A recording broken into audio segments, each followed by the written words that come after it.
Un cordial saludo muy especial para esta comunidad de cuidadores en este día tan especial en que vamos a conocer y vamos a presentarnos a Blanca Ayala Garay, gerontóloga colombiana, experta en envejecimiento, en procesos de envejecimiento. Es interesante que hablemos de esos, de vejez y procesos de envejecimiento, porque eso nos aclarará muchas cosas en el camino. Ella es nuestra invitada también especial para nuestro seminario de actualización que tenemos, este seminario permanente que tiene la red sobre los temas de cuidado de personas mayores. Ella nos va a acompañar y hoy es como ese aperitivo para que sepamos y vayámonos entrenando en esto que significa para nosotros aprendizaje. Blanca, te saludo, te mando un abrazo cuidador muy especial, encantadísima de que estés con nosotros en esta con esta comunidad. Te dejo para que la saludes, te presentes un poquito y así vamos dando un poquito más de tiempo para empezar ya con el tema de grueso. Bueno, Claudia, muy buenas noches para todos, súper agradecida de estar en este espacio, de compartir con ustedes un poco del saber de la gerontología, eh, mm, parte de mi experiencia, de mi trabajo, pues, y lo que hago en mis conferencias es hablar un poco desde lo que yo he vivido, desde la parte práctica, también desde la teoría, pero más hacia lo práctico, porque me parece interesante que nosotros empecemos a trabajar algo que se llama la coherencia. Entonces, de lo que yo sé, de ese saber que es la gerontología, donde estudia todo el proceso de envejecimiento, donde se estudia calidad de vida, hábitos saludables, eh, uno es tenerlo como un estilo de vida y dos, eso que yo aprendo y esas experiencias que comparto alrededor de las personas que yo también he cuidado porque he sido directora de hogares, me ha tocado, digo, me ha tocado con mucho cariño, con mucho amor, cuidar también a familiares, a mi abuela que hace poco falleció y que tuvo una enfermedad pues por un largo tiempo y fui cuidadora y como cuidadora los entiendo.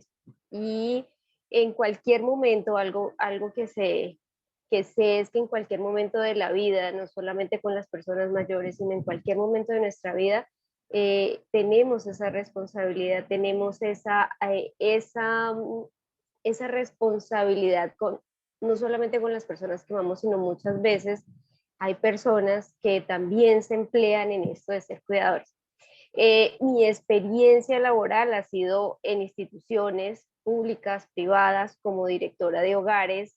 Mis prácticas las hice en la ciudad de Cali, en muchos hogares, en donde aprendí, mi aprendizaje ha sido tan bonito porque de todas maneras he estado rodeada siempre de personas mayores y aprendí que uno como cuidador, cuando hace ese servicio o esa vocación, la hace desde el amor. Y el amor a que nos lleva a aprender, porque de todas maneras igual como cuidadores no lo sabemos todo y muchas veces nosotros al ser esos cuidadores eh, pensamos que sabemos un todo, pero a veces omitimos cosas. Entonces, importante, chéverísimo este espacio, me parece muy agradable y también pues invitarlos al seminario que se va a hacer la próxima semana en donde vamos a reforzar toda esa parte también teórica, que es importante que ustedes conozcan, que ustedes sepan, que empiecen a afianzar un poco en ese conocimiento, porque no es solamente querer cuidar con amor, con cariño, sino también tener un poco de conocimiento acerca de lo que es saber cuidar.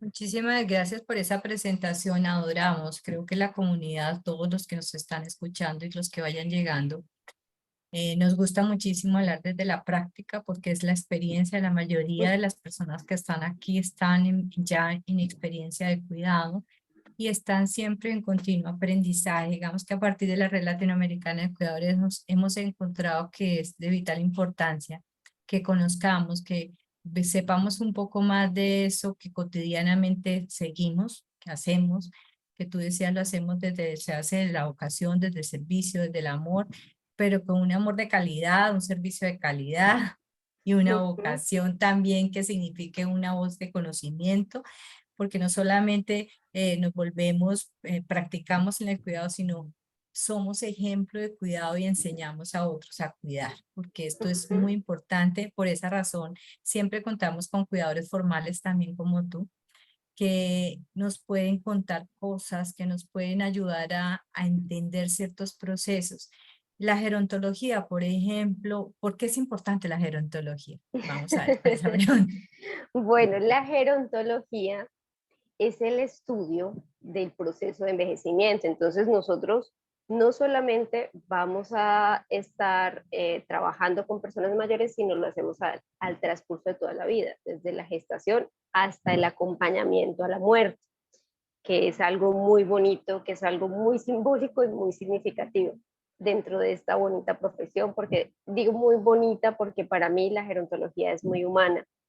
Eh, Respetando obviamente las otras ciencias, las otras disciplinas, las hace un compendio, la gerontología de todas esas ciencias de la salud, un poco de la sociología, de la psicología, porque durante nuestra carrera vemos varios semestres de psicología, en donde empezamos a trabajar en hacer que haya un mejoramiento de los estilos, de la calidad de vida de las personas, pero no solamente, bueno, nos enfocamos en la persona mayor porque pues es una etapa que por el momento no hay como la única línea de especialización es la geriatría. Entonces la gerontología hace un acompañamiento con todas las disciplinas, con los psicólogos, con los médicos, trabajadores sociales, fisioterapeutas, para trabajar en conjunto de manera holística, de manera integral en la atención de esa persona mayor.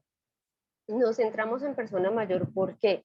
Porque vemos que es un campo que es demasiado grande. Hoy día la pirámide poblacional ha cambiado, es decir, hay menos niños, hay más personas mayores, entonces por ende hay mucha más atención y se requiere muchísimo más servicio hacia la persona mayor. Pero ¿cuál es el propósito de la gerontología? Empezar a trabajar desde la temprana edad, desde los niños, empezando a enseñarles hábitos saludables para que cuando lleguen a una etapa de la vejez no digan, es que llegar a viejo es lo peor, es que llegar a viejo es enfermarse, es que llegar a, es que, porque lo hemos escuchado y uno dice, bueno, y es muy común que dicen, es que la vejez es sinónimo de enfermedad. No, lo que pasa es que todo ese proceso desde la niñez, como no nos han enseñado, igual todo va desde la parte de la historia, desde las costumbres, esos arraigos que tenemos, y empezamos a traer ciertas creencias y durante todo ese proceso nosotros creemos que somos eternos, que no nos va a pasar nada, que somos el todopoderoso y cuando llegamos a la etapa de la vejez, eso es como cuando uno coge un carro y empieza a darle y maneja y entonces no le cambia el aceite a tiempo y le echa muy poquita gasolina y ya cuando el carro ya lleva muchos años entonces empieza a fallar. Es lo mismo que pasa cuando llegamos a la etapa de la vejez. Es un cúmulo de muchas cosas que se han empezado que se empiezan a dejar o se empiezan a hacer en etapas tempranas y durante la vejez empiezan a ver y a florecer todo ese tipo de patologías. Entonces la gerontología trabaja con todas esas disciplinas y hace unos manejos integrales o un trabajo integral con la persona, con el paciente, pero el paciente no solo es el paciente, sino es la familia, es su red social, ¿sí? Lo mira como un todo, como algo complejo, como algo integral y no solamente como una unidad. Entonces, eso es lo bonito de la gerontología desde la parte humana. La gerontología es muy humanista, la gerontología, el objetivo, la misión de la gerontología es humanizar ese trato, ese acompañamiento, ese trabajo con el paciente. Entonces, por eso nosotros los gerontólogos nos estamos yendo hacia la etapa de 60 y más, o sea, la etapa de la vejez, porque es un campo que en este momento solamente lo abarcan los geriatras. Ustedes mismas se han dado cuenta cuando han ido de pronto a sus EPS o a sus centros de salud, a sus servicios sociosanitarios, que están El área para los niños, el área pediátrica, el área para las personas jóvenes, para los adultos jóvenes, muy pocas veces, y ahorita ya se está trabajando en hacer un énfasis en la persona mayor. Entonces los gerontólogos miramos o trabajamos la etapa de la vejez con un poco más de, es como nuestra misión en este momento. O sea, Blanque, que no, has tocado varios aspectos, la parte de la humanización. Tenemos que aprender a llegar a edad mayor. Debemos Claro que sí. aprender porque hay muchos cambios y a veces no lo aprendemos. Es como un poquito la conclusión de lo que tú decías. Nos creemos que vamos a llegar igual eh, y pretendemos que los otros estén igual también en una extensión y en una comprensión de todos esos aspectos que Sí, significan biológico, físico, ecológico. mental, psicológico, esa parte psicológico emocional también, y esa parte espiritual y esa parte social que tenemos como humanos. O sea, es increíble que a veces resulta como contradictorio dentro de lo que, de lo que a veces hacemos, es que seguimos aprendiendo a ser niños, seguimos aprendiendo a ser adolescentes, seguimos aprendiendo a manejar ciertos aspectos. ¿Qué, ¿Cuáles serían esos aspectos importantes que debemos afrontar como nosotros, como a llegar a viejos y también cuando viejos mayores, cuando estamos ya en ese cuidado con esa persona mayor? ¿Cómo los debemos ver? Esa parte humana sí, pero ¿cómo más debemos Bueno, trabajar? es que es importante hacer una diferencia, y es que cuando uno llega a la etapa de la vejez, uno no se convierte en un niño, que es lo que normalmente dicen. Así lo voy a decir literal como lo dice, es que los viejitos se vuelven niños. Primero no son viejitos, son personas mayores. Empezamos a hacer esos diminutivos, o sea, desde la palabra, desde lo que nosotros empezamos a hablarle, cómo les hablamos, es que los niños, es que los señores, es que usted quiere tal cosita. Cuando empezamos a trabajar esos diminutivos, lo que hacemos es minimizar y deshumanizamos ese trabajo que estamos haciendo como cuidadores. Entonces, es una persona mayor que tiene unas deficiencias o una fragilidad, porque hay muchas personas que están en cama, que es normal por un proceso de envejecimiento normal, en donde se han presentado unas patologías que lo han dejado postrado en una cama o en una silla de ruedas, o hay una disminución de las capacidades físicas o de las capacidades eh, psicológicas por el tema de una enfermedad. Puede ser un Alzheimer, puede ser una demencia, cualquier tipo de demencia. Entonces, es primero desde el lenguaje, desde lo que nosotros hablamos, cuando algo que yo hago mucho con la persona mayor, y si lo permiten, es que haya un contacto físico, que es lo que me permite, ¿sí? Me diferencia, porque muchas personas dicen es que los médicos ni siquiera uno lo voltean a mirar cuando le están haciendo le están haciendo una valoración, mientras que cuando uno empieza a ser cuidador, cuando uno es cuidador, ese contacto físico, y si la persona es receptiva a que yo lo toque en el hombro, a que venga doña Susana, doña Pepita, don Juan, y lo toco, ¿sí? Hay un contacto y de todas maneras hay un respeto. Eh, Al hacer ese acercamiento a la persona mayor, también hay unas metodologías, ¿sí? No es lo mismo enseñarle a una persona, a un niño, no es lo mismo enseñarle a un joven, no es lo mismo enseñarle a un adulto y no es lo mismo enseñarle a un adulto mayor. En el adulto mayor, cuando uno empieza a hacer cualquier tipo de metodología de aprendizaje, uno utiliza la jerogogía. La pedagogía es para los niños, en donde empiezan a trabajar una motricidad fina, en donde le hacen bolitas, palitos, para empezar a trabajar lo que es motricidad. En las personas mayores se empieza a trabajar la jerogogía. La jerogogía, ¿qué viene a hacer? Viene a trabajar, si yo me siento con él en una mesa, hacer una actividad lúdica con él, entonces puedo trabajar una pintura pero no es la pintura de que él pinte el mandala, aunque son muy buenas, sino que se empiece a trabajar ese aspecto con un propósito. ¿Qué propósito tiene? Ah, bueno, venga, vamos a hacer sopa de letras para hacer memoria. Vamos a hacer el crucigrama para memoria. Vamos a trabajar, por ejemplo, el tema de hacer pinceladas para que la persona empiece a hacer mantenimiento motriz, ¿sí? Que se va a hacer una actividad física en donde los movimientos no van a ser igual como se los hacemos a un niño, sino que va a ser dedicado por una persona mayor. Entonces, vamos a hacerlo con una silla y se va a sentar de esta manera y se va a sentar de la otra. Entonces, es el manejo y es ese tipo de diferenciar ese tipo de metodologías.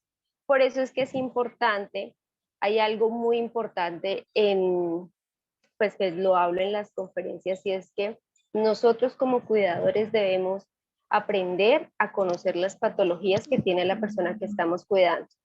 Tenemos que aprender a también amar las patologías, porque muchas veces nosotros somos reacios a decir, es que ella tiene Alzheimer y terrible, qué terrible el Alzheimer, qué terrible. Entonces empezamos a generar barreras.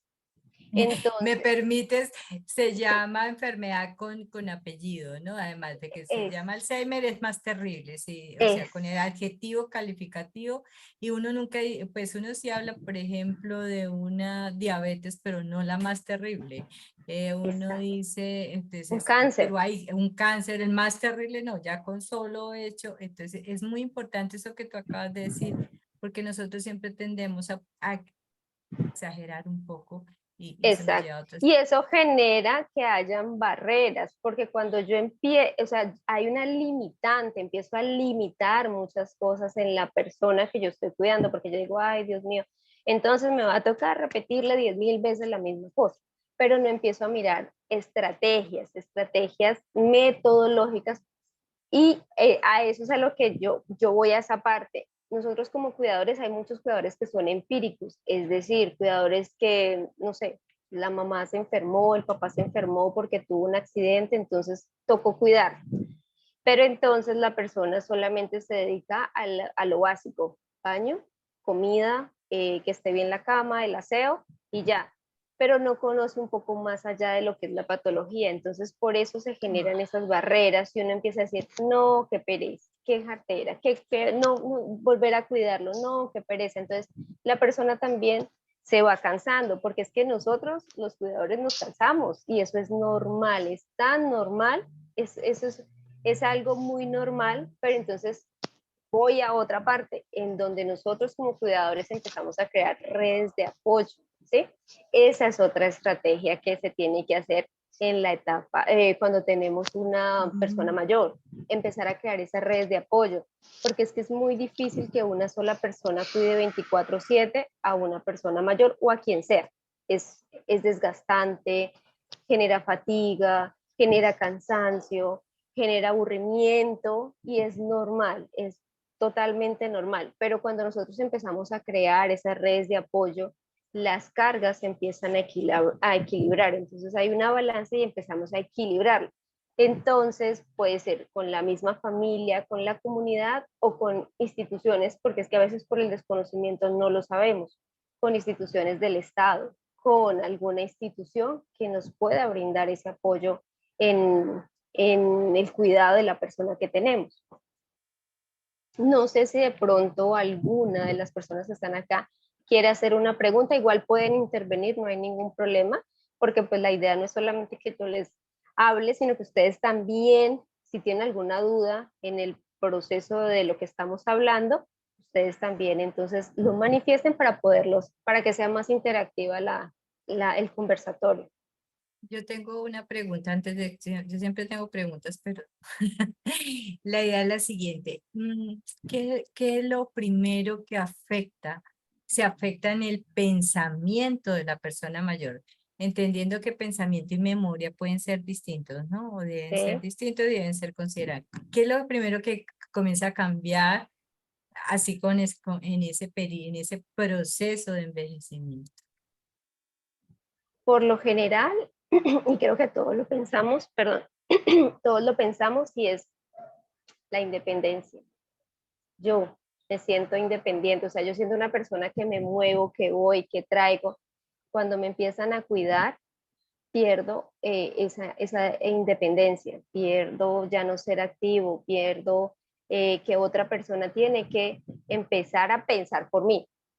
Por ejemplo, con las personas que tienen Alzheimer, en muchas ocasiones, en algunas instituciones en las cuales he estado y con unos procesos de asesoría que he tenido con paciente con Alzheimer, lo que más sienten ellos es decir, voy a hacer una carga para mi familia porque voy a ser totalmente dependiente, ¿sí?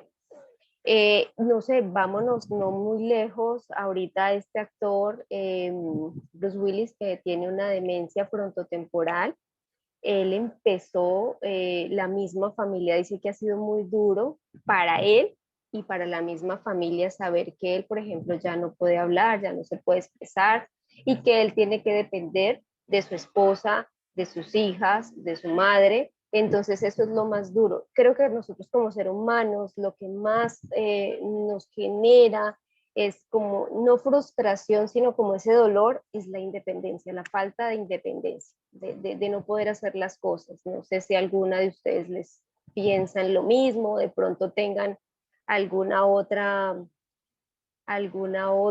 opinión acerca de...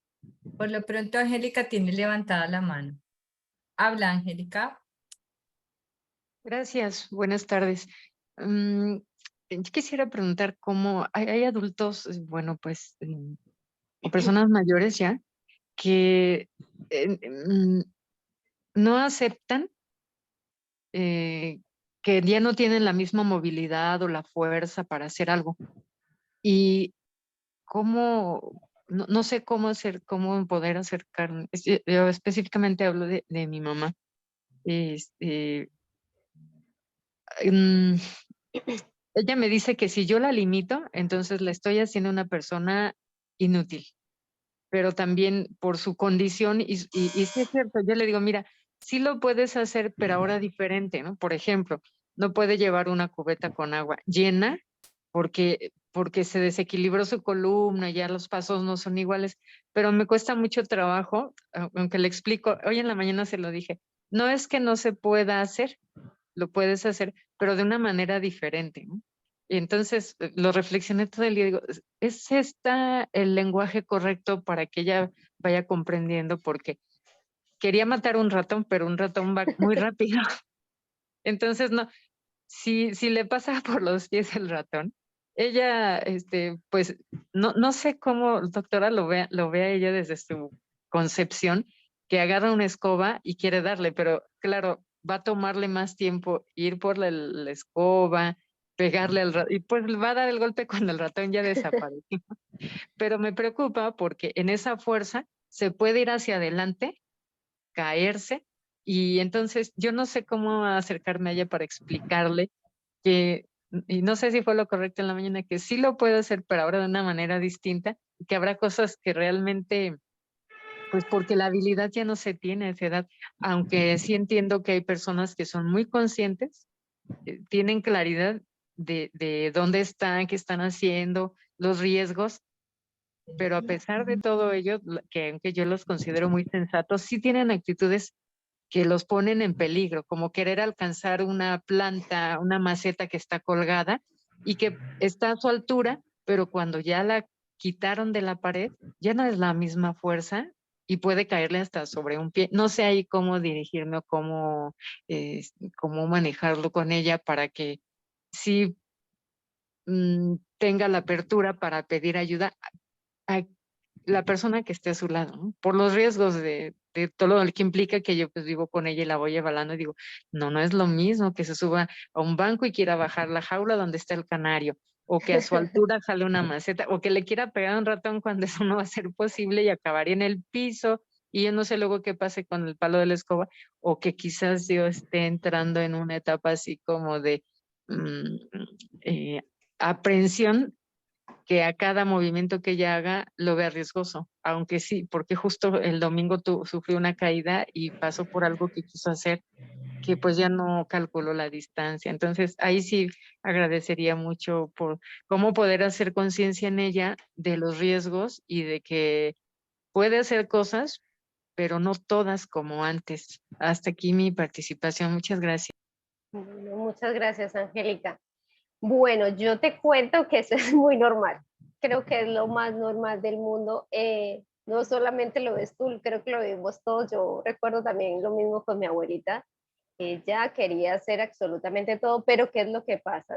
Hay que explicarles, bueno, todo parte de que todavía no se tiene como, no se tiene la realidad de lo que en la etapa en la cual está. Por eso es que es importante nosotros empezar a trabajar y por eso el gerontólogo trabaja desde etapas tempranas para empezarle a enseñar desde pequeño que cuando se llega a una etapa de la vejez uno no quiere decir que sea inactivo, simplemente que hay identificación en los movimientos, hay algunas disminución de capacidades motrices, motoras, pero obviamente su pensamiento está intacto. Es más, algo que se resalta en la etapa de la vejez es su experticia, su experiencia, su sabiduría, pero explicándole los riesgos. Entonces, mamá, si tú te subes a esa silla, puede que te caigas y si te caes, entonces vamos a tener que llevarte a la clínica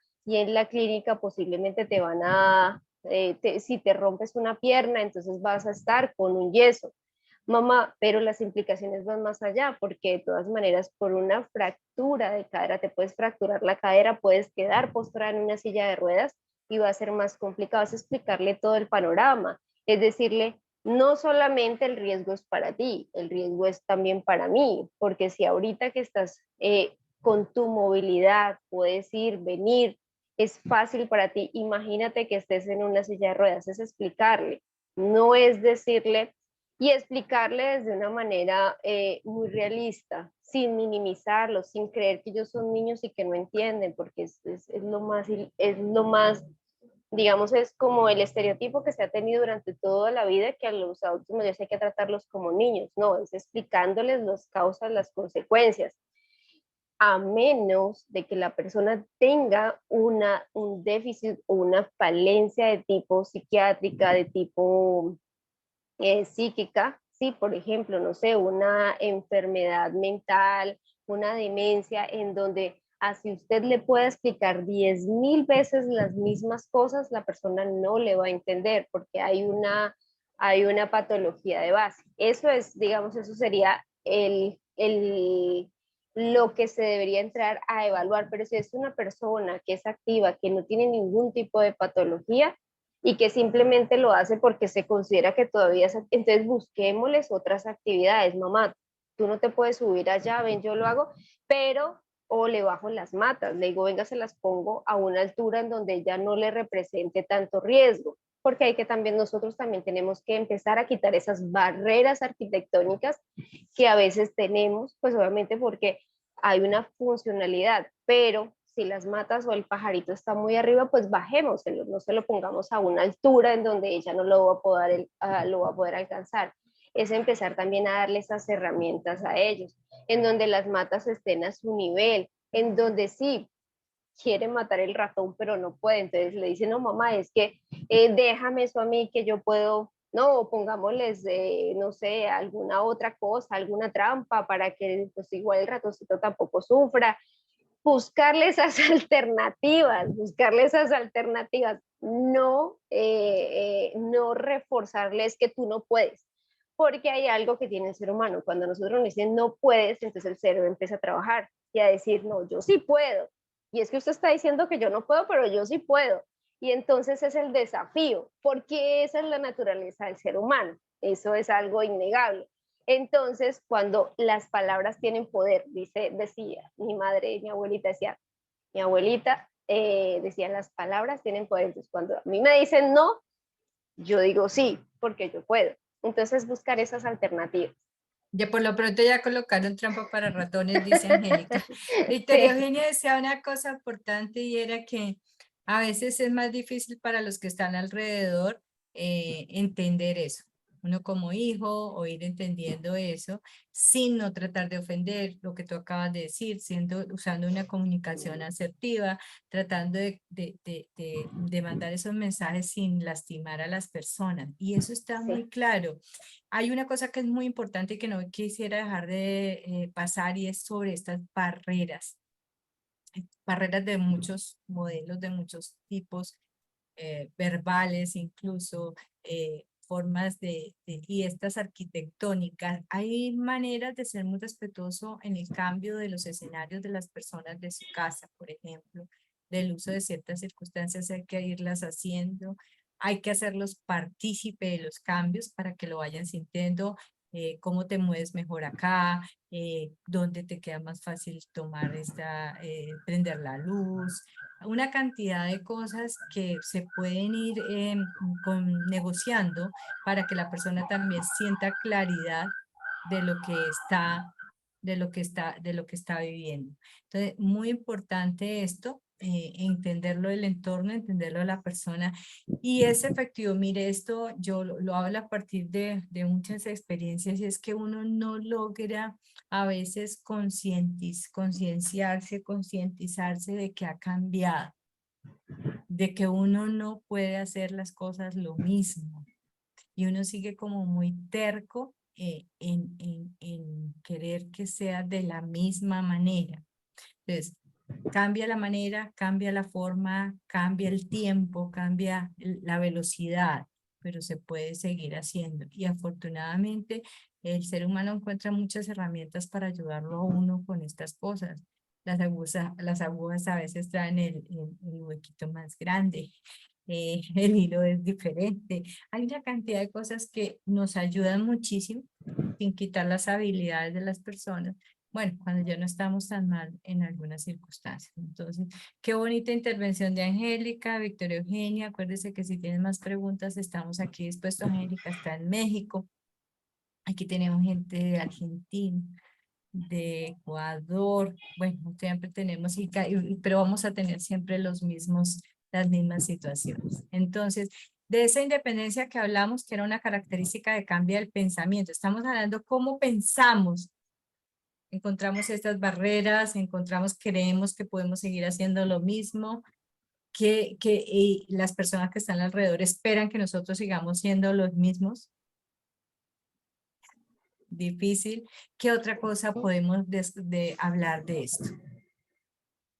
desde la parte del pensamiento, mire que es muy importante también vincular a la familia en este proceso, lo decías ahorita, porque parte de ese yo no puedo, ya no soy capaz, a veces también ven arraigado a creencias, ¿sí? A las creencias de ancestros, ancestrales que tenemos, o sea, todo ese arraigo cultural que tenemos, y otro es porque lo transmitimos a nuestras familias, a nuestro entorno. Entonces, es también enseñar a la familia de que no es que yo no pueda, sino yo lo puedo hacer, pero mis movimientos van a ser más lentos, por ejemplo, ¿sí? Yo no puedo, por ejemplo, ahorita decir, un ejemplo, voy a organizar las maticas. Mi abuela era una experta en matas, ahorita yo estoy haciendo el trabajo de ella con las matas. Ella era muy ágil y llegó un momento, pues obviamente por sus patologías, en que empezó a disminuir, entonces las maticas se le fueron muriendo. Entonces, ¿qué se empezó a trabajar con ella? Con la niña que la cuidaba, se sentaban y mi mamá le decía, venga, hágalo así, hágalo de esta manera, porque ya no lo podía hacer, hágalo de esta manera. Ella empezaba a supervisar el trabajo o lo que quería hacer, lo supervisaba, pero se sentía útil. Decía, yo arreglé las matas, yo hice esto, yo organizé. Entonces, es parte de eso, es que también concientizar a quien está en nuestro entorno de que el hecho de que yo no lo pueda hacer no quiere decir que es que definitivamente ya no se pudo. Empiezo a delegar, a mirar, a cambiar esa perspectiva, esa mentalidad de que la persona mayor todavía puede hacer, todavía puede dar ideas. Es más, yo me quedo aterrada porque hay algunas cosas que nosotros A ella le encantaba coser, a mi abuelita le encantaba coser en su máquina.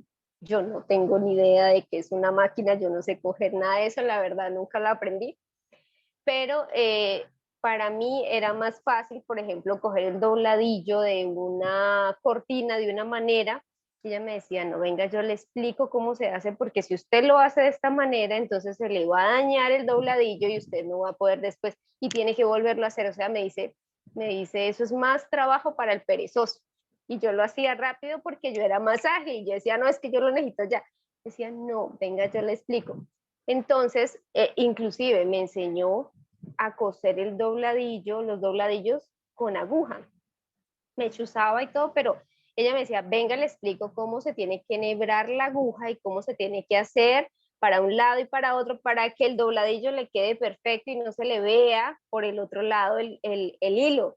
Y yo decía, qué chévere, o sea, qué rico aprender, qué rico aprender. Y obviamente con la disposición, porque si yo no tengo la disposición para aprender lo que ella me está diciendo, entonces ella se sentía súper chévere, ella me decía, no, oye, le enseñé a mi nieta a coger un dobladillo, qué maravilla, se sienten súper chévere. Y eso también hace, eso cambia la mentalidad de las personas mayores, de saber que son útiles, ¿sí?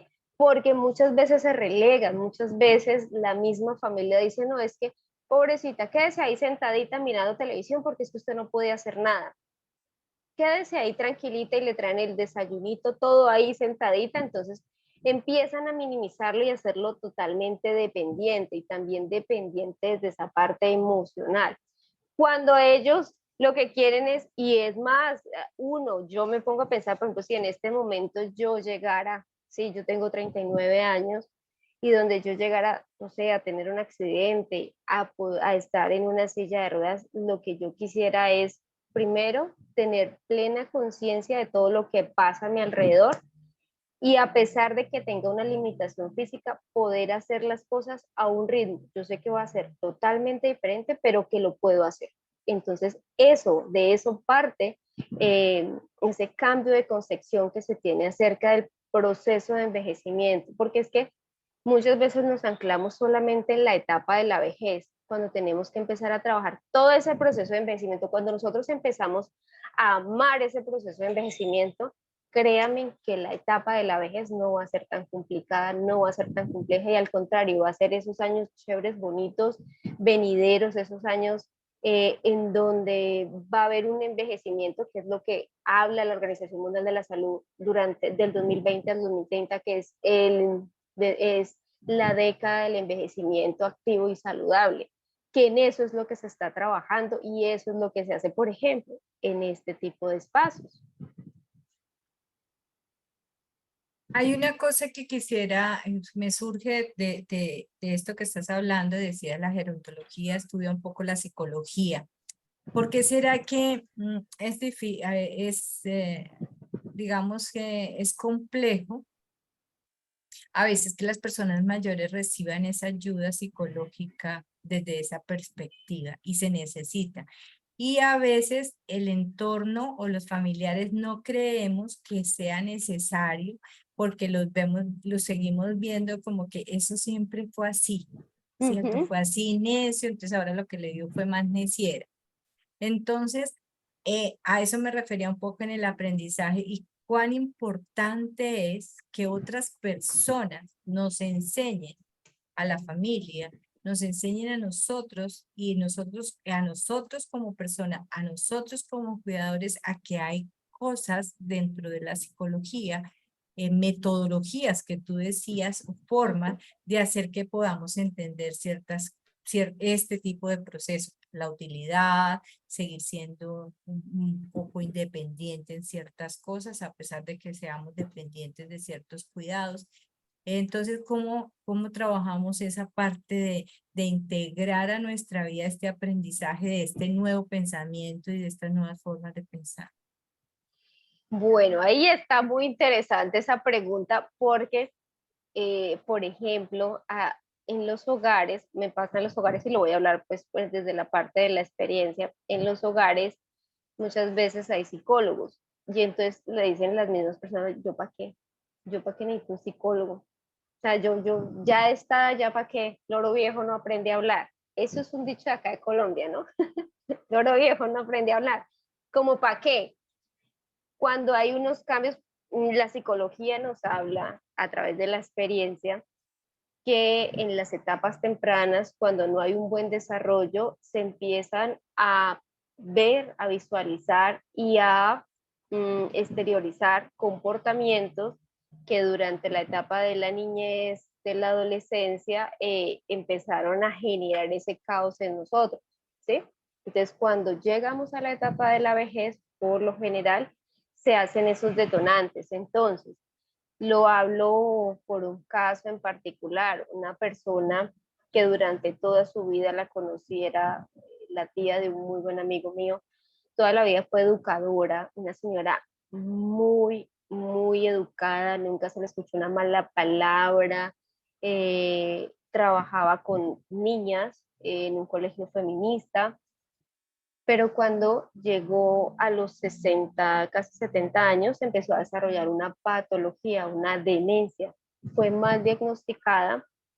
La señora llegaba, se desnudaba y nosotros, bueno, y quien la conocía decía, pero ¿por qué si ella siempre ha sido muy pudorosa, ha sido una señora muy educada? Hablaba, decía las groserías más grandes del mundo y nos quedamos, o sea, se quedaron asombrados. Bueno, yo no sabía hasta cuando hicimos el trabajo del asesoramiento con ella y yo decía, bueno, si no es nada que pueda hacer desde la parte psicológica, tiene que haber una patología de base que esté haciendo que esto se presente. Efectivamente tenía una demencia tipo Alzheimer, en donde a ella le habían diagnosticado Parkinson, estaba mal medicada y cuando se le diagnosticó el Alzheimer, cambió totalmente su comportamiento, desde la parte de cuidado, porque no se dejaba ni siquiera bañar. Entonces, hay que ver muchas, o sea, en el tema, en esos temas de comportamientos conductuales, hay que ver cuáles son las causas. Muchas veces pueden ser, como lo decía ahorita, en las etapas tempranas se generaron algunos conflictos, algunos crisis que se empiezan a ver, a desencadenar en la etapa de la vejez, pero también hay cosas o hay, ¿cómo se llaman? Antecedentes, ¿sí? Antecedentes patológicos que puedan generar ese tipo de comportamientos en una persona mayor. Entonces no es fácil como generalizar, porque es que son muchas las causas que se tienen que ver. Entonces, por eso se dice que todos los pacientes son totalmente independientes. O sea, yo no puedo generalizar que porque estoy trabajando en un hogar, entonces voy a tratarlos y voy a trabajarlos a todos de la misma manera. Trabajarlos en el sentido en que hacer sus terapias, sus intervenciones de la misma manera, no. Cada persona, cada ser humano es individual, entonces cada proceso tiene que ser de manera individual. Cuando se hacen las intervenciones gerontológicas, se analizan todos los aspectos, desde la parte física, psicológica, emocional, cultural, porque la cultura tiene mucho que ver también, la parte social, económica, la parte espiritual, porque desde también respetando esas creencias, esa religión que tienen, ese tipo de cosas son las que uno tiene que trabajar en las intervenciones para hacer un diagnóstico, para hacer, digamos, un tipo de intervención con las personas con esa persona con la que se está, de pronto tenga alguna falencia o alguna alteración en la etapa de la vejez.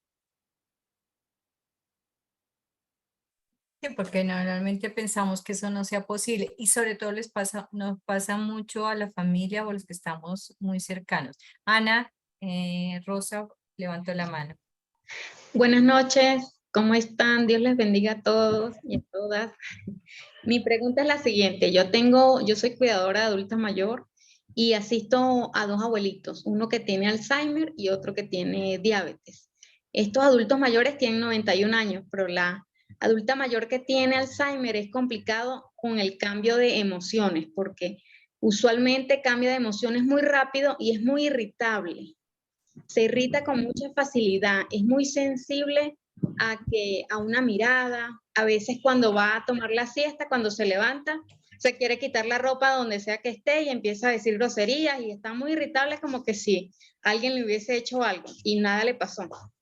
Es bien complicada esa parte. ¿Cómo manejar esa parte con los cambios de humor de ellos?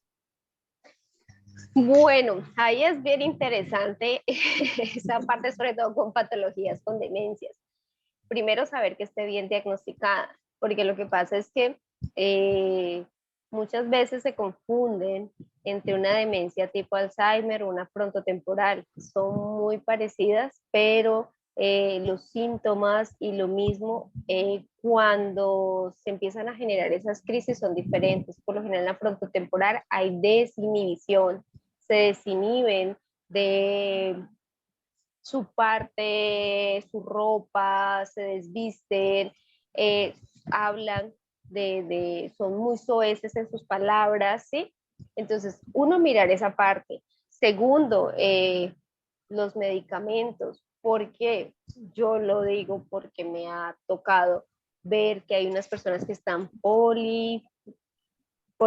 tienen una polifarmacia grandísima, o sea, tienen una cantidad de medicamentos que en vez de ayudar, generan que esa persona se altere más. Entonces es que tenga sus controles y que el médico, el geriatra, preferiblemente sea el geriatra quien los vea y que empiece a hacer ese manejo farmacéutico.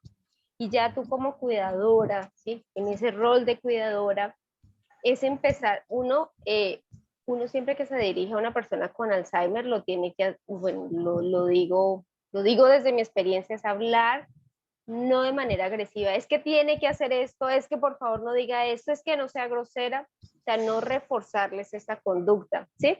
Entender que es una persona que tiene Alzheimer, que tiene olvidos, o sea, la característica del Alzheimer es que la memoria, exacto, la memoria se empieza a perder, sobre todo la memoria a corto plazo, porque la de largo plazo por lo general siempre permanece, pero la de corto plazo tú le puedes decir en este momento, pero ¿por qué está enojada? Y ella le puedes contestar de alguna manera y nuevamente ella le vuelve y dice, ¿qué? ¿Y qué es lo que me dijo? Y entonces vuelve y estalla, genera esa crisis. Es algo normal. Es tú como cuidadora tienes que empezar a trabajar y a conocer un poco más la patología, ¿sí? Es importante, ¿por qué? Porque así tú vas a tener esas herramientas para poderlo afrontar. Uno es la parte corporal, es como tú le hablas. Por ejemplo, si ella está dormida y tú la despiertas de una manera así, vea, párese. No, ¿Pasa? eso no funciona Entonces, con ella. exacto, hasta yo me enojo, yo me molesto. Si a mí me llegan a levantar de esa manera, yo me molesto.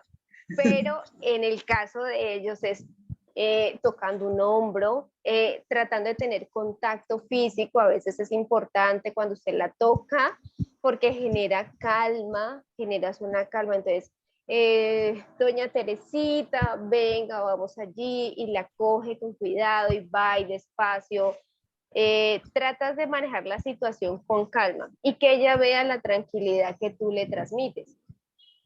Usualmente yo tengo mucha calma y paciencia con ella y siempre la trato con mucho amor como que si fuera mi abuela. Pero Sí, lo sé, lo sé. pero ella a veces se despierta exacerbada y entra en crisis y entonces quiere ir a la policía y quiero ir a la policía porque no sé qué pasó aquí, o sea, se despierta con una novela en su cabeza que tú dices, ¿y qué pasó? Si se fue a dormir. Hay una cosa que tienes que tener en cuenta, Ana. Tú hiciste, al iniciar tu narración, empezabas por irritabilidad. Y porque la sentías muy sensible, estamos hablando de 91 años, posiblemente estamos hablando de la fase más avanzada del Alzheimer, cuando la sensibilidad, o sea, cuando se empieza a perder la coordinación, lo del cerebro, a los sentidos funcionan solos. Entonces Eso, van como en incoherencia, ¿sí me entiendes? O Sí. sea, tú nunca vas a lograr perdón el tú nunca, pero no se va a lograr esa coherencia. Entonces, una técnica ahí es como está dividido el sentido del cerebro, ¿cierto? Con su cuerpo. Entonces, exacto, hay que trabajarle al cuerpo. O sea, vas a tener Contacto físico. eso, y vas a estar muy en cuenta en el ambiente, en que algo que le pueda molestar en la piel, la ropa o algo, porque eso le va a levantar como el supervivir. Por esa razón, el cerebro ok. dice, vamos a la policía, algo me va a pasar. Y Mira el acuérdate entorno también. lo Yo cultural. nunca la levanto, así me No, esté, yo sé. no sé, nunca la Y además levanto que porque no ellos sé son, cómo se va a despertar. la cultura es muy importante, pero entonces comienza a observar si se enreda de pronto con la ropa, si hay algo, porque como eso inmediatamente lo que hace es alterar ya el Alterar. sistema, entonces por eso después viene la consecuencia de la irritación. Es complejo desde todo punto de vista, pero lo que te dice Blanca muy acertadamente es eso, tienes que ser. Ya no pienses como lógico, no pienses lógico, sino ve qué es lo que está sucediendo alrededor que le está exacerbando ese tipo de cosas. Y Es sé que que, eres muy paciente. es Y que ahí tú usualmente, vas a ver, no, dime. el esposo de ella y su hijo no la quieren medicar, entonces ella no recibe ningún tipo de medicación del Alzheimer, ellos son alemanes, y entonces no, porque eso no le va a ayudar para nada. ¿Y para No qué se va a gastar. medicar si eso no le ayuda? Si igual se va a Claro, morir de Alzheimer, dice el esposo claro. y el hijo. Y Y entonces es ahí, complicadísimo, pues. ujú, ahí es donde tú tienes que ver que tú no vas a cambiar esas conductas. Es imposible, no vas a cambiarlas. Entonces tú tienes que aceptarla, ¿sí? Conocer qué es la enfermedad, aceptarla, amar esa patología y obviamente llevar de la mano haciendo ese acompañamiento, porque tú estás como que ahora haciendo un acompañamiento en donde pues obviamente sabemos que no hay medicamentos, que obviamente va a tener sus momentos de crisis. Mírale el entorno también, por ejemplo, a una persona con Alzheimer, algo que le altera mucho es que modifiquen su Rutinas entorno. y No, sus el rutinas. entorno. Porque a Y veces hay personas que van a limpiar la casa y entonces el modificarle las cosas, eso la altera. exacto. Y Entonces, luego por ejemplo, no, si tú le mueves un limpiar un cuadrito área y del se sitio donde rodando. está, eso la va a alterar. Si tú le mueves la cortina del sitio donde ella la tiene, eso, la iluminación, todo ese tipo de cosas hacen que la persona se empiece a alterar. Entonces, que tú conozcas, porque buenísimo que estás en estos espacios y tú ya empiezas a conocer todo este tipo de tips o de pautas, y entonces para ti va a ser más fácil, va a ser más llevadero el trabajo que tienes con ella, porque las conductas nunca las vas a cambiar. Ella en algún momento tú vas a decir, Señor, así como dice, Señor Dios mío, dame paciencia, pero no, porque No, la yo verdad, la respiro verdad sé que es profundo, ellos no hablan desgastante. español. Yo lo que hago es respirar profundo y le digo, ay, Ana Rosa, ten calma en español. Y a ella le hablo en inglés. Ana, pero sabes que oyéndote y un poco pues por el trabajo que hemos hecho, Sí. ante la narrativa de que te digan que no, los medicamentos para el Alzheimer, puedes hacer la Sí. afirmación. Efectivamente, no necesita medicamentos para el Alzheimer, necesita una medicación para estar más tranquilo. Eso les digo yo a ellos, Necesita pero no confort. Y tienes que, renuérseme, no, sí, yo sé, pero la canción te toca entonarla un como que poquitico más, todos los pero al días y fin. todos los Sí, días y todos los señora, días. sí, sí. Mira, si eso, pregunten y verá que eso se puede mejorar poco a poco. Fanny tiene, Fanny tiene la mano levantada. Buenas noches para todas, qué Buenas tema tan noches. interesante. Yo soy cuidadora también de una persona con Alzheimer. Ella está diagnosticada con Alzheimer y medicada. Y bueno, digamos, ha tenido sus eventos de agresividad y todas estas cosas, pero se le han controlado bastante. Pero ahorita, digamos, lo que a veces me estresa a mí, porque tengo que ser sincera, pero me estresa, es la cuestión del manejo de la respiración de ella, porque ella respira agitada y con la boca abierta y así le haga digamos, no he podido encontrar como una táctica para poderle manejar un poco la tranquilidad y la respiración. Y en la noche duerme divinamente, porque yo, digamos, le veo el sueño y la vigilo y bueno, cierra bien la boca, está bien ubicada y está tranquilita. Pero ya cuando la levanto, la baño, la pongo bonita en fin, cuando me voy a hacer mis cosas o alzar el reguero que quedó de ella o alguna cosa, la escucho desde el baño cuando ella está por ahí en la sala mirando por la ventana, respirar agitada y con la boca abierta. Y no la he podido controlar y me pone nerviosa. Mira, Entonces, hay algo que te voy a, bueno, eso es un tip que te voy a decir. Uno tiene que empezar a buscar unas herramientas, herramientas que sean fáciles, que sean chéveres y sobre todo que te gusten a ti, que le gusten a ella. Una herramienta muy chévere que puedes empezar a trabajar es, empieza a trabajar con la música. Póngale música que a ella le guste y empieza a trabajarle, ¿sí? A trabajarles, le dices el nombre y dices, bueno, con esta música vamos a empezar a trabajar la respiración. Y empiezas. 1, 2, 3 y bota. 1, 2, 3. Y empiezas a que ella, digamos, su cerebro, sí, porque obviamente va a empezar, no es, ahí no vamos a trabajar memoria, sino que vamos a empezar a trabajar algo que es, vas a trabajar desde el sistema respiratorio y eso se va a ir hacia la parte del sistema nervioso porque empiezas a trabajar esa, lo que es la sinapsis. Entonces empieza a trabajarle con música. Muchos de los estudios que hay alrededor del Alzheimer dicen y aseguran que la música tranquiliza a esos episodios en personas con Alzheimer, esas crisis. La música relaja, es más, nosotros lo podemos ver nosotros que estamos súper bien, cuando escuchamos una música que nos gusta, nos relaja, nos llena de sí, claro que pasividad, sí. entonces es que tú empieces a trabajarle, dale desde la música, algo Es que a ella le gusta. que, digamos, yo generalmente, diariamente, y digamos que lo tengo más o menos por horario tipo de 5:30 a 6:30 de la tarde, a ella le sintonizo, le coloco audífonos, música personalizada, digamos, en ese espacio, porque yo sé que la estabiliza y precisamente eso le ayuda para ella, digamos, también tener un sueño reparador.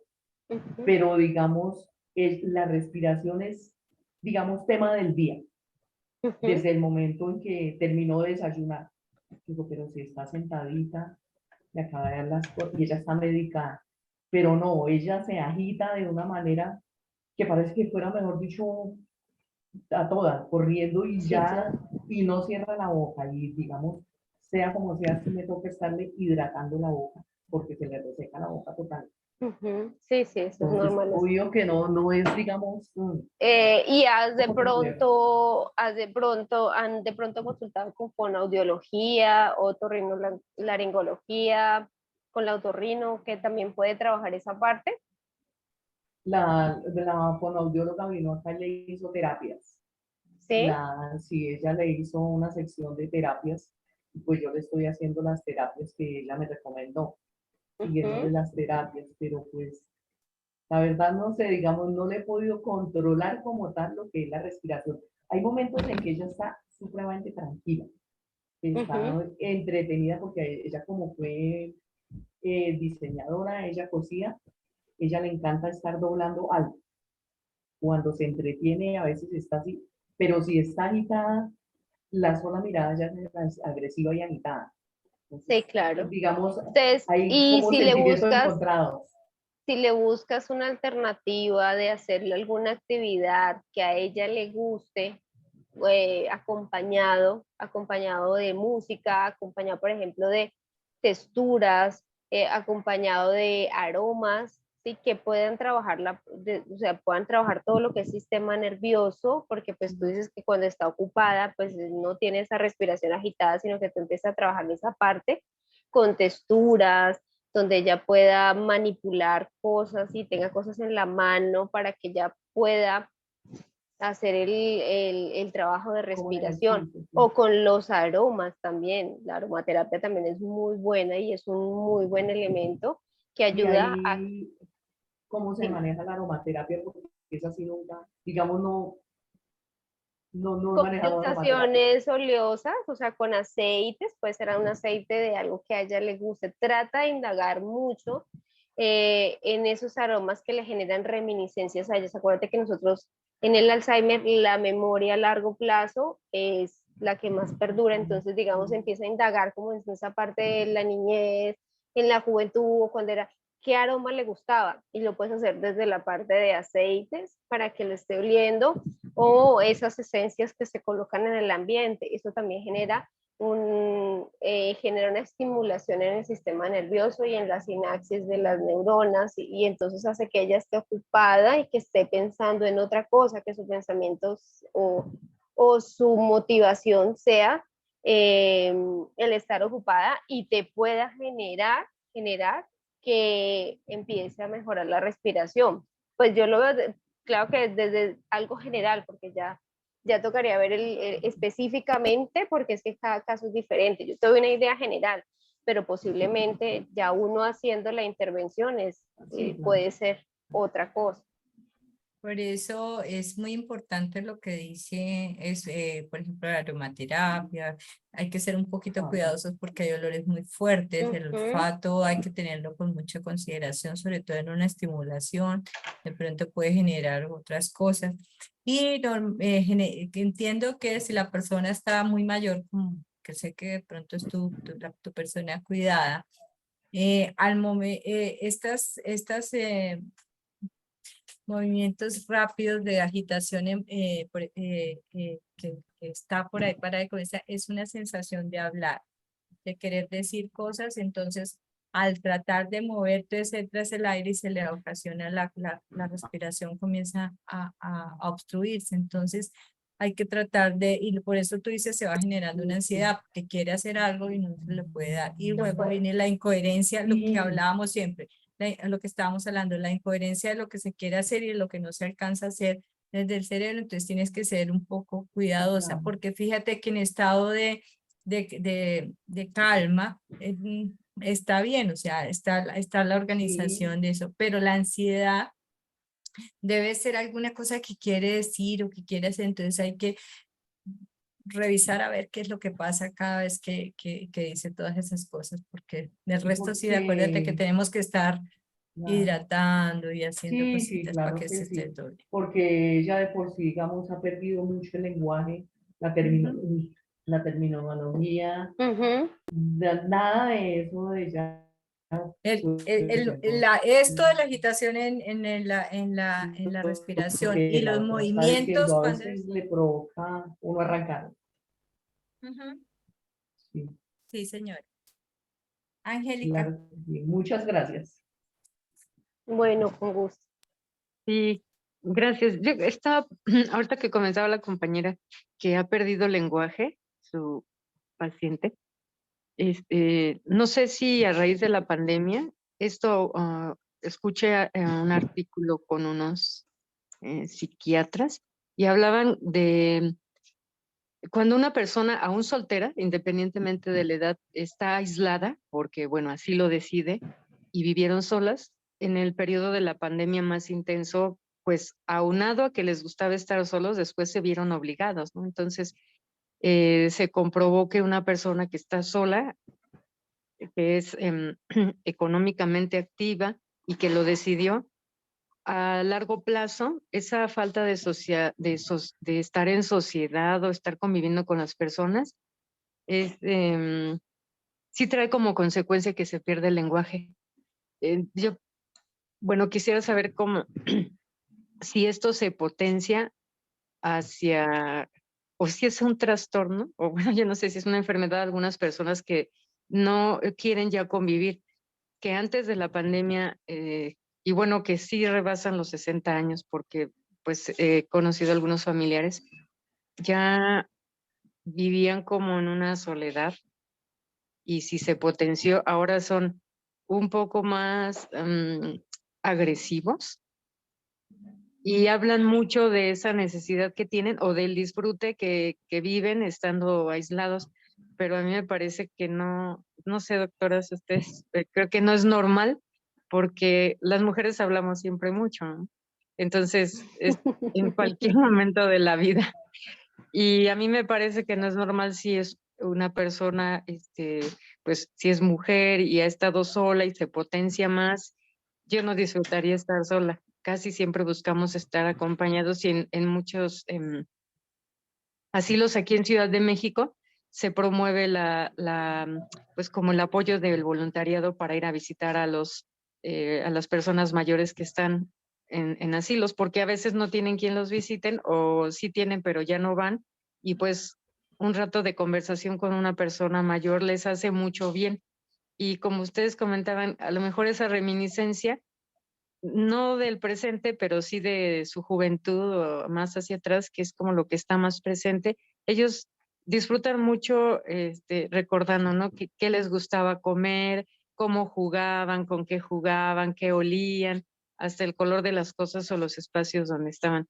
Entonces, ahora que escuchaba de la persona que, que ha olvidado palabras, ¿va sucediendo a medida que pasan los años o es como un detonante cuando se tiene cierta edad y se vive en alguna condición? Bueno, el tema de la soledad, eso es algo, es como la independencia que tiene cada persona de tener, de querer o no querer ese contacto social. Los seres humanos somos seres sociables por naturaleza, ¿sí? Nos relacionamos con más personas. Puede ser que de pronto durante el transcurso de su vida algunas vivencias generaron que esa persona decida por voluntad propia pues estar sola y no es malo. ¿Qué es lo difícil, lo complejo, lo complicado? Cuando ese tipo de soledad se convierte en depresión, en tristeza, en donde hay, por ejemplo, en algunas personas intentos de suicidio, ¿sí? Eso ya es anormal. Pero de quererse estar solo, mire, yo conozco en el hogar, tengo una persona muy linda, lo quiero muchísimo, es una persona de, yo creo que él va a cumplir los 65 años, es un hombre para mí joven, sí, es una persona joven para la edad que tiene una diabetes, tuvo una amputación de pierna hasta la rodilla, manejaba camión toda la vida, tiene sus hijos, tenía su esposa, pero tomó la decisión de irse a un hogar. Dijo, yo no quiero que mis hijos me cuiden, yo no quiero que mi esposa me cuide, porque conozco mi carácter, sé cómo soy y no quiero que ellos, ser como el lastre de ellos, no quiero que ellos carguen conmigo porque después de su amputación él sintió que pues que quería estar solo. Es algo respetable, pero no es una persona que esté deprimida, al contrario, tiene una reflexión muy bonita porque es una persona muy allegada a su religión, o sea, habla mucho de su religión y sienten la oración, sienten ese compartir en un hogar al estar solo, siente mucha paz y mucha tranquilidad. Entonces es diferente, o sea, es muy respetable y aparte de eso creo que es una decisión independiente.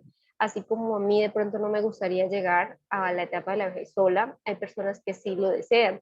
Por eso mismo, durante su proceso en el transcurso de la vida toman la decisión de no querer. Y eso no quiere decir que sean personas hurañas, ermitañas, que sean de mal genio. No, simplemente son decisiones de vida, decisiones que el ser humano toma por la razón, una razón tiene que ser muy particular, muy mía para poderlo hacer. Porque de todas maneras, una cosa es cuando uno empieza o la familia o la sociedad empieza a aislar a una persona, ¿sí? Y esa persona se siente sola y entonces empieza a deprimir.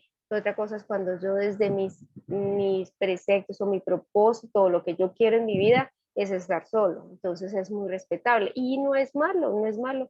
Conozco a muchas personas, la verdad he conocido a muchas personas, igual hombres que no han querido tener hijos o mujeres que nunca quisieron tener hijos y que viven una vejez solos porque no hay quien más les haga el acompañamiento en esa etapa de la vejez, pero se sienten plenos, se sienten bien. ¿Qué pensaron? Estar en un hogar o estar en su casa, tener su casa, bueno, arrendarla, o conseguir su sustento económico. Pero por lo que tú me dices con el tema de la pandemia, sí. La pandemia, ¿qué hizo? Empezó a generar muchos cambios en la sociedad. Nosotros lo vemos hoy. La tecnología, las comunicaciones, ya no es necesario ni siquiera, yo me quedo aterrada porque Uno ya no necesita, por ejemplo, yo tengo un primo, tiene su familia, y él está en el segundo piso y la familia está en el primer piso en la sala y se comunican por el celular viviendo en la misma casa. Entonces, todo ha cambiado, sí, la pandemia nos ha cambiado, pero esas decisiones de vida creo que son muy, muy, muy de cada persona. Gracias. Bueno. Tantas cosas, tantos aspectos que quisiéramos tratar, que quisiéramos ver dentro de dentro de todo esto. ¿Qué otra cosa? Bueno, ya vemos autonomía, utilidad, el pensamiento, qué tan útil voy a ser. El tema que te acaban de tocar de diabetes es un caso que se va volviendo muy recurrente, especialmente en varones que son amputados. Entonces, como saben lo difícil que es cargarlos, ellos toman, por ejemplo, esa decisión de ir a un lugar donde las personas manejan la tecnología o que por lo menos pueden moverlos con mucha más facilidad. Fíjese que eso es un pensamiento un poco de respeto por el otro y por ellos mismos, por lo que se vaya a venir, lo que se vaya a pasar. Entonces, qué maravilloso que podamos aprender eh, a, a- a- a ver cómo cambiamos en ese pensamiento. ¿Qué más nos puede pasar? La cercanía de la muerte, ¿qué tal, Blanca? ¿Cómo es? ¿A quién más afecta? A la persona mayor, a los cuidadores, ¿a quién? O sea, Es es que, uno de los temas, pero bueno, es, rapidito porque es tanatología y eso es otra cosa que es bien importante. exacto, la muerte, bueno, cuando nosotros estudiamos la gerontología nos hablan de la tanatología y nos dicen, bueno, es el acompañamiento a la persona al proceso de muerte, pero uno llega y lo encasilla en persona mayor, porque si todos estamos propensos a morirnos en cualquier momento de la vida. El niño se muere, el joven se muere, el adulto mayor, que uno vive 80, nadie sabe el día de mañana. Si por ejemplo hoy estoy aquí con ustedes y mañana desafortunadamente Blanca no se levantó, y eso es algo muy complejo que hoy día lo entiendo, comparto con mi esposo, que es una persona que es muy cercana hacia ese proceso de la muerte, porque a él le encanta, le parece muy chévere el tema, y él me dice, es que todos debemos de prepararnos en cualquier momento de la vida de morir, no simplemente cuando llegamos a una etapa mayor. Obviamente, cuando llegamos a la vejez, cuando somos personas mayores, pues sí, hay un acercamiento por patologías, obviamente por la cantidad de años vividos, pero la muerte está durante todo ese proceso. Entonces, el hacer el acompañamiento con la persona mayor, yo tuve en mi hogar una persona que duró, que no mejor dicho, yo cada vez que ella iba, que tenía ese proceso como de fallecer, que estaba en ese proceso de eso se llama, es un proceso de agonía, duró año y medio en ese proceso. Entonces era una vez al mes, 2 veces al mes y lloré y yo lloraba y era mi primera vez viendo ese proceso. Y yo decía, Dios mío, yo tengo que concientizarme que en cualquier momento ella fallecer, la adoraba, una persona postrada en campo, pero decía yo, Dios, porque yo creo mucho en Dios, yo decía, Dios, la verdad, yo creo que el cuerpo de ella ya no resiste. Y ella decía, Dios mío, yo quiero que me lleves, yo quiero que ya por favor te lleves porque yo estoy cansada, mi cuerpo está cansada, ya no quiero más, yo ya viví más de 90 años, yo ya no quiero vivir más. Entonces hacíamos oración con ella porque la oración en la etapa de la vejez es muy importante, hay que, de la creencia que sea, o sea, independientemente de la creencia que todo quien tenga, católico, cristiano, evangélico, budista, hindú, lo que sea, es bien importante. Entonces, el hacer ese acercamiento a esa persona con la oración ayuda y reconforta mucho el alma, el espíritu, las emociones de la persona que va a fallecer. Pero también es importante hacer el acompañamiento a la familia, porque muchas veces la familia es quien arraiga a esa persona, no la suelta para que esa persona pueda trascender, porque obviamente uno quiere, yo no quería que se muriera mi abuela, yo la adoraba, la amaba, no quería, lloraba en el momento en que la despedimos, porque tuve la oportunidad de despedirme de ella, le hablé al oído y le dije, mamá, gracias por todo lo que me diste en vida, yo solamente te puedo dar gracias, y le di mi agradecimiento a todo lo que ella hizo. Sí, le dije, yo prometo portarme bien, yo prometo, para que te vayas tranquila, para que tu espíritu se vaya tranquilo, porque ya tienes que trascender, porque ella falleció de COVID. Decía, ya tienes que trascender, mamá, tu cuerpo ya no resiste, y si llegas a resistir vas a quedar postrada, y ella nunca en la vida quiso estar postrada en una cama. Entonces se hace ese acompañamiento desde la gerontología, pues obviamente por eso la gerontología es tan humanista. Yo la considero una de las disciplinas con esa humanidad, en donde uno hace el acompañamiento a la familia y a la persona que va a fallecer, para que haya un desprendimiento total, un desprendimiento de todo.